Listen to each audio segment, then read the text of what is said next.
आता हे झालं किती वेळ आहे? वेळ आहे हे बघा 5 मिनिटात वेळ आहे. तर ग्रुप तयार करताना तुम्ही ग्रुप तयार करता मी सांगू काही सांगितलं तर कदाचित असं होईल की सर तू माझ्या मित्र होता, तू माझी मैत्रीण होती, तुम्ही त्यांना दुसऱ्या ग्रुपवर वाढवलं आणि डिस्टर्ब झालं.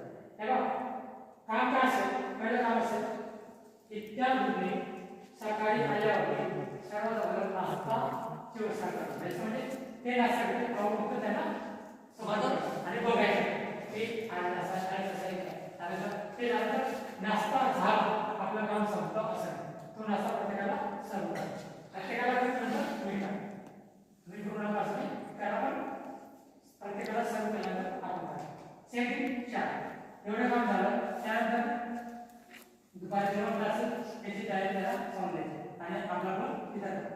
त्यानंतर दुपारी त्याच ग्रुपचं काम असेल की जो वक्ता आहे त्याच्या सूत्रसंचालन करा. त्याच्यावर थोडं सांगा असं मी प्रत्येकाला लिहून देईन की हे कोणी यांनी काय काय करायचं ते तुम्ही सांगायचे. त्या लक्षात तुमच्या ग्रुपमध्ये डिसाईड करायचं.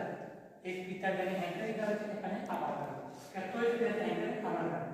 म्हणजे एका व्याख्यानात एक व्यक्ती असेल, 2 असेल किंवा 4 हे प्लस एवढे कोण होणार तर